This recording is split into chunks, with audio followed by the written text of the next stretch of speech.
नमस्कार, मैं हूं अंकुर। आप देख रहे हैं सत्यनिधि का न्यूज बुलेटिन। एक नजर डाल लेते हैं अब तक की खबरों पर।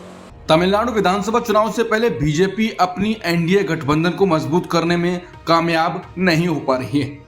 एएमएम के नेता टीटीवी दिनाकरन ने साफ कर दिया है कि जब तक एआईएडीएमके के महासचिव एडप्पाडी के पलानीस्वामी यानी ईपीएस मुख्यमंत्री पद के उम्मीदवार हैं, वो एनडीए में वापस शामिल नहीं होंगे। दरअसल कुछ दिन पहले बीजेपी के पूर्व तमिलनाडु अध्यक्ष के अन्नामलाई ने दिनाकरन से मुलाकात की थी ताकि वो एनडीए में लौटने पर विचार करें, लेकिन दिनाकरन ने मीडिया से कहा कि उन्होंने दिल्ली में बीजेपी नेताओं को भी बताया कि ईपीएस के खिलाफ उनका विरोध है और वो केवल जीतने वाली गठबंधन का हिस्सा बनेंगे।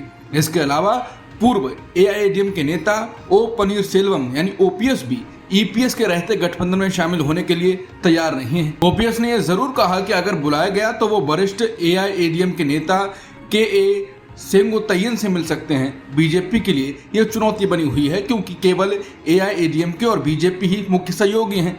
अन्य सहयोगी जैसे पीएमके, डीएमडीके कमजोर स्थिति में हैं या अलग हो चुके हैं।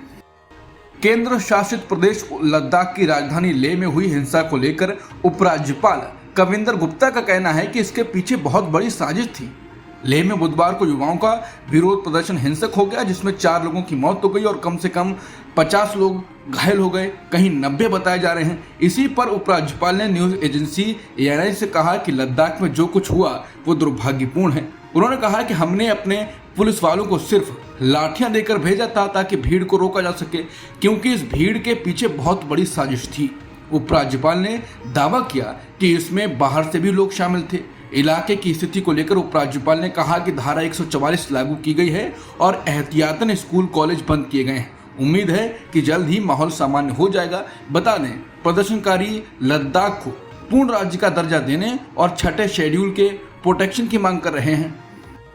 केंद्र शासित प्रदेश लद्दाख को पूर्ण राज्य का दर्जा देने की मांग को लेकर हुए प्रदर्शन में कांग्रेस ने कहा है कि उनकी जमीन और रोजगार के अधिकार गंभीर खतरे में हैं। कांग्रेस के वरिष्ठ नेता जयराम रमेश ने सोशल मीडिया प्लेटफॉर्म एक्स पर लिखा, 6 साल पहले जब लद्दाख को केंद्र शासित प्रदेश बनाया गया था तब वहां के लोगों को बड़ी उम्मीदें थी, लेकिन आज हालात बिल्कुल अलग हैं। उनका कहना है कि लोग गहरी निराशा और मोहभंग की स्थिति में हैं क्योंकि उनकी जमीन और रोजगार के अधिकार गंभीर खतरे में हैं। कांग्रेस नेता ने कहा कि लाइन ऑफ एक्चुअल कंट्रोल पर चीन की ओर से यथास्थिति का एक तरफा उल्लंघन और प्रधानमंत्री द्वारा 19 जून 2020 को चीन को दी गई क्लीन चिट ने भारी अनिश्चितता पैदा कर दी है। कांग्रेस नेता ने साथ ही कहा कि लद्दाख के लोगों की वैध आकांक्षाओं को जल्द से जल्द पूरा करने के लिए ठोस और वास्तविक प्रयास होने चाहिए। लेह शहर में लगातार तीसरे दिन कर्फ्यू जारी है। गृह मंत्रालय की एक टीम ने शुक्रवार को लेह की सुरक्षा स्थिति की समीक्षा के लिए कई बैठकें की। अधिकारियों ने बताया कि अब तक कहीं से कोई अप्रिय घटना नहीं हुई है। लेह में कर्फ्यू बुधवार शाम से लागू किया गया था, जब व्यापक हिंसा के दौरान 4 लोगों की मौत और 90 से अधिक लोग घायल हो गए थे। कांग्रेस ने कहा कि लद्दाख में बुधवार को हुई हिंसा, जिसमें कम से कम 4 लोगों की मौत हुई, केंद्र सरकार की नाकामी और वादों की पोल खोलती है। कांग्रेस प्रवक्ता पवन खेड़ा ने कहा कि यह संकट केंद्र की अपनी बनाई समस्या है। उन्होंने कहा कि 2019 में संसद में यह वादा किया गया था कि जम्मू कश्मीर के लोग शांति का अनुभव करेंगे, लेकिन 6 साल बाद स्थिति और भी गंभीर हो गई है। खेड़ा ने कहा कि केंद्र की अल्पदृष्टि ने जम्मू और लद्दाख को भी हिंसा की आग में धकेल दिया है। कांग्रेस का कहना है कि केंद्र सरकार इस संकट को नकारने की कोशिश कर रही है। नेशनल कॉन्फ्रेंस के अध्यक्ष फारूक अब्दुल्ला ने केंद्र सरकार से अपील की है कि वो लद्दाख की जनता से तुरंत बातचीत करें और उनकी मांगों को सुने। पूर्व मुख्यमंत्री ने चेतावनी दी कि लद्दाख संवेदनशील क्षेत्र है और हालिया विरोध प्रदर्शन के बाद पैदा हुई खाई किसी भी व्यक्ति द्वारा भरी जा सकती है। यही कारण है कि केंद्र सरकार को तुरंत कदम उठाने चाहिए। अब्दुल्ला ने लद्दाख के कार्यकर्ता सोनम वांगचुक का समर्थन करते हुए कहा कि उनका इन प्रदर्शनों से कोई लेना देना नहीं है। जम्मू कश्मीर के मुख्यमंत्री उमर अब्दुल्ला ने लद्दाख की जनता से शांति बनाए रखने की अपील की है। उन्होंने कांग्रेस का बचाव करते हुए कहा कि भाजपा की आदत है अपनी नाकामी का दोष दूसरों पर डालने की। उमर अब्दुल्ला ने कहा कि लेह की हिंसा को भी भाजपा ने दूसरों पर थोपने की कोशिश की है।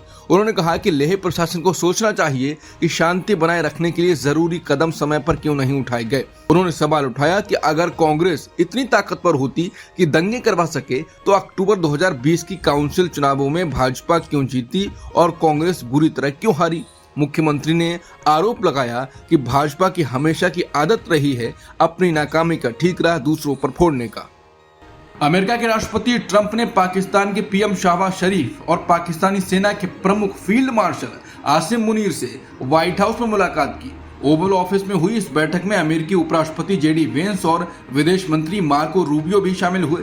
इससे पहले news agency associated press of Pakistan ने बताया था कि अपने कार्यालय में कार्यकारी आदेशों पर हस्ताक्षर समारोह के दौरान पत्रकारों से बात करते हुए ट्रंप ने कहा कि वो जल्द ही ओवल ऑफिस में प्रधानमंत्री शहबाज शरीफ और फील्ड मार्शल आसिम मुनीर से मिलने वाले हैं। एजेंसी के मुताबिक उन्होंने कहा कि वास्तव में हमारे पास एक महान नेता आ रहे हैं। हमारे पास पाकिस्तान के प्रधानमंत्री और फील्ड मार्शल आ रहे हैं। फील्ड मार्शल बहुत शानदार इंसान हैं और प्रधानमंत्री भी। संयुक्त राष्ट्र महासभा के सालाना सत्र के मौके पर बांग्लादेश की अंतरिम सरकार के मुख्य सलाहकार प्रोफेसर मोहम्मद यूनुस ने बड़ा बयान दिया। उन्होंने कहा कि भारत बांग्लादेश की पूर्व प्रधानमंत्री शेख हसीना की मेजबानी कर रहा है और जिन्होंने युवाओं की हत्या करवाई। यूनुस ने यह आरोप न्यूयॉर्क में एशिया सोसाइटी के एक कार्यक्रम में लगाया। प्रोफेसर यूनुस ने कहा कि दक्षिण एशियाई क्षेत्रीय सहयोग संगठन यानी सार्क के ठहराव के लिए एक देश जिम्मेदार है। उनका इशारा भारत की तरफ था। उन्होंने आरोप लगाया कि भारत को बांग्लादेश में चल रहे छात्र जन आंदोलन पसंद नहीं है और यही वजह है कि भारत बांग्लादेश रिश्तों में तनाव बढ़ा है। एशिया कप में भारत और पाकिस्तान के बीच दो तनावपूर्ण मुकाबलों के बाद दोनों पक्षों ने एक दूसरे के खिलाफ शिकायत दर्ज कराई। इसके बीच भारत के कप्तान सूर्य कुमार यादव ने दुबई में सुनवाई के दौरान नॉट गिल्टी का दावा किया। पाकिस्तान क्रिकेट बोर्ड यानी पीसीबी ने अंतर्राष्ट्रीय क्रिकेट काउंसिल यानी आईसीसी से शिकायत की थी कि सूर्य कुमार यादव ने 14 सितंबर को पाकिस्तान के खिलाफ मैच के बाद कुछ विवादित बयान दिए। उन्होंने भारत की 7 विकेट से जीत को देश की सशस्त्र सेनाओं की बहादुरी को समर्पित किया और कहा कि टीम पहलगाम हमले के पीड़ितों के परिवारों के साथ खड़ी है। अब आईसीसी का फैसला शुक्रवार को घोषित किया जाएगा। ट्रंप ने गुरुवार देर रात फार्मा समेत कई सेक्टर पर टैरिफ का ऐलान कर दिया। फार्मा पर 100% टैरिफ लगाने का ऐलान किया गया, जिसका असर आज भारतीय शेयर बाजार पर देखने को मिल रहा है। भारतीय शेयर बाजार आज दबाव में कारोबार कर रहा है। वहीं फार्मा शेयर, जिनका अमेरिका में बड़ा एक्सपोजर है, आज बिखर गए हैं। सेंसेक्स 412 अंक गिरकर 80,747 पर है और निफ्टी 115 अंक गिरकर 24,776 पर कारोबार कर रहा है। ट्रंप टैरिफ के ऐलान के बाद भारत के 5 फार्मा शेयर तेजी से बिक रहे हैं, जिसमें अरबिंदो, ल्यूपिन, डीआरएल, सन और बायोकॉन शामिल हैं। अरबिंदो फार्मा आज 1.91% गिरकर 1,076 रुपए पर कारोबार कर रहा है। लूपिन शेयर में करीब 3% की गिरावट आई है, जो 1918 रुपए पर कारोबार कर रहा है। सन फार्मा के शेयर करीब 3% टूटकर 1580 पर कारोबार कर रहे हैं। शिप्ला के शेयर में 2% की गिरावट आई है। स्ट्राइड्स फार्मा साइंस 6% गिरा है। नेटको फार्मा 5%, बायोकॉन 4% और मैनकाइंड फार्मा लगभग 3% से ज्यादा फीसदी टूटे हैं। अमेरिकी राष्ट्रपति डोनाल्ड ट्रंप ने गुरुवार को ब्रांडेड या पेटेंटेड दवाओं के आयात पर 100% टैरिफ लगाने की घोषणा की। ये टैरिफ 1 अक्टूबर 2025 से लागू होगा।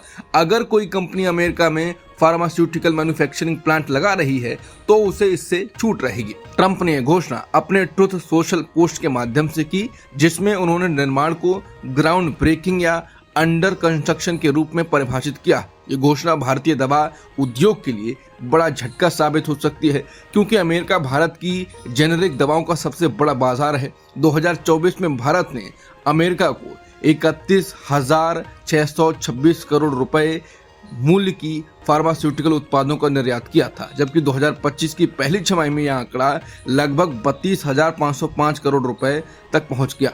हालांकि टैरिफ मुख्य रूप से ब्रांडेड और पेटेंटेड दवाओं पर केंद्रित है, लेकिन विशेषज्ञों का मानना है कि जटिल जेनेरिक्स और स्पेशलिटी मेडिसिन्स पर भी नजर रखी जा सकती है। सपा के वरिष्ठ नेता आजम खान 2 दिन पहले लगभग 23 महीने की जेल यात्रा के बाद सीतापुर जेल से बाहर आए। घर लौटने के बाद उन्होंने सपा के प्रति अपनी निष्ठा दोहराई। उन्होंने कहा कि अखिलेश मेरे लिए वही है जो मुलायम जी के लिए थे। मेरा चरित्र बिकाऊ नहीं है। हालांकि कुछ अटकलें थी कि आजम खान बसपा में शामिल हो सकते हैं, लेकिन उन्होंने इसे खारिज करते हुए कहा, मैं बेवकूफ जरूर हूँ लेकिन इतना नहीं, मैं पार्टी में ही रहूंगा। बता दें, अटकलें तब तेज हुई जब उनकी पत्नी पूर्व सांसद ताजीन फातिमा कथित रूप से दिल्ली में बसपा नेता मायावती से मिली थी और खबरें आई कि खान 9 अक्टूबर को लखनऊ में होने वाले बसपा के मेगा रैली में हिस्सा ले सकते हैं।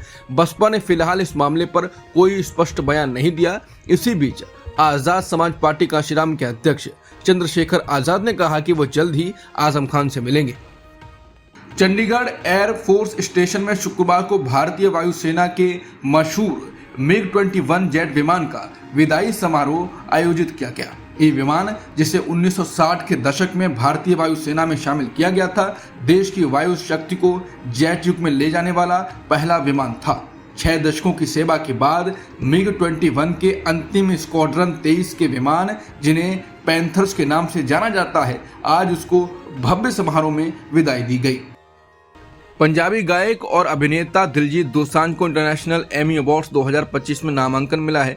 उन्हें best performance by an actor category में चुना गया है। ये नामांकन उन्हें इम्तियाज अली की चर्चित फिल्म अमर सिंह चमकीला में शानदार अभिनय के लिए मिला है। इम्तियाज अली के निर्देशन में बनी इस बायोपिक को एक और बड़ी उपलब्धि मिली है। इसे TV movie mini series category में भी नामांकन मिला है। इस तरह भारत की तरफ से ये फिल्म और दिलजीत दोसांझ दोनों इंटरनेशनल मंच पर चमकते दिखाई दे रहे हैं। अब तक की खबरों में इतना ही। बाकी खबरों के लिए बने रहिए सत्य हिंदी के साथ।